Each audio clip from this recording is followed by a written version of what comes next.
Hi, welcome to the boof tutorial. In this video I would like to show you how to do the boof movement in order to jump any pile in front of you. Let's see first why it's important to be able to boof. If you don't do anything in some situation, the nose could go under the water, under the pile, the white pile in front of you, of course in white water. This could lead to some loss of control of the kayak and the speed will be reduced. The boof can allow us to raise our nose and jump over the piles in front of us. So this will keep the kayak with the speed and with the control. Sometimes a little drop could not even need a boof movement in order to keep our nose dry and over the water. So sometimes just a normal stroke like this will be enough to keep the nose dry. However, sometimes there are some waves that are not trivial to jump without this movement. So let's focus how to raise properly our nose and to lift as much as possible our boat over the pile in front of us. The timing in this movement is very crucial.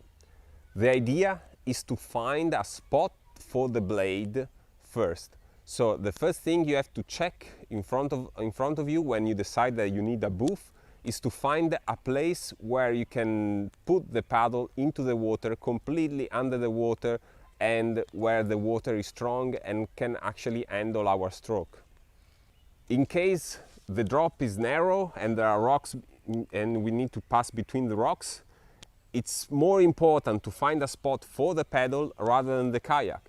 It's better to touch with the rock with the kayak and have the paddle in the deepest water.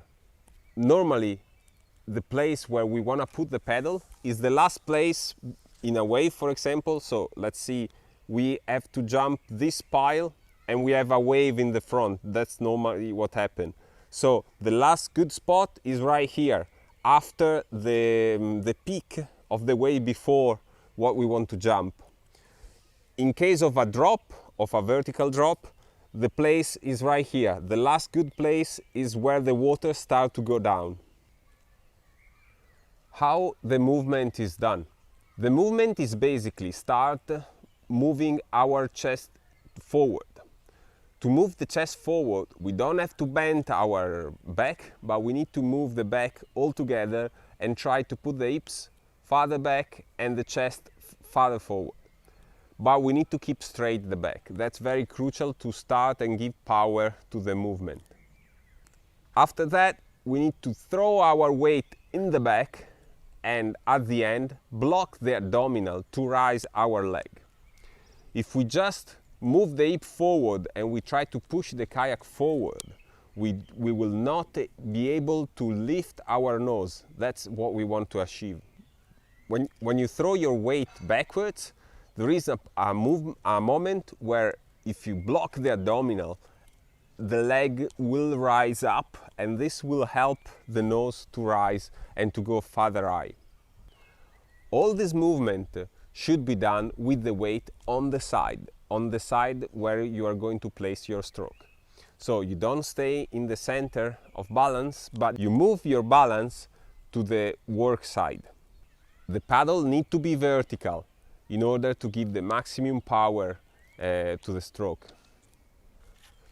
Let's see now how we need to approach the drop or the place where we want to boof. First thing, we need to look at the place where we have to place the paddle. We need to decide which side we want to use, if we need to be right or left, in order to place the kayak in the right position. Also, we need to have an angle. Let's see, this is the last edge before the pile in front of us. So if you want to place the paddle here, and we have seen this is the right place to place the paddle, we need to approach this one, this drop, with a little angle to the side of work. In this way, when we will get here, we will be able to throw the stroke and put the kayak in the right direction. If we arrive straight, we jump and probably we will land sideways on our pile in front of us. The speed is very important. If you are faster on the approach, you will be able to jump farther away. Let's see how we will land.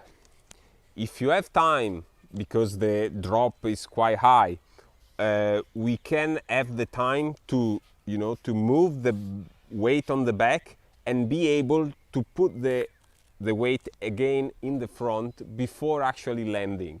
This is very good because in this case the weight is more on the front, and probably the strongest water it's farther in the front.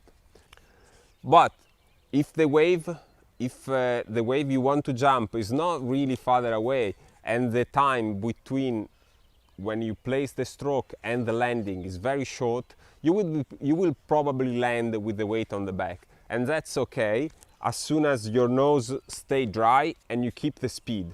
In this way, the water coming from the top will never push your tail. Don't worry about that, but you will feel the nose rising up and the kayak skipping the pile in front of you. So you will not, it's not a rule that you need to land with the weight on the front, but it's definitely good if you have the time to move again the weight on the front. Let's see now in a real drop how the movement is done. As you can see, the approaching is with a little right angle, and the right boof is charging with all the weight on the side to place the maximum power on the stroke and throw the boat the farther you can in order to be safer and jump on solid water. In some cases, the place where the water starts to drop, it's not the good place to place the boof, because the landing is a way too far to be able to throw a huge stroke like that. So sometimes you need to wait and do what we call the late boof. So you approach the drop, you drop a little bit, and just before the landing you do the movement to raise the nose just before hitting the white water in front of you. Let's see also what we could do to practice this movement.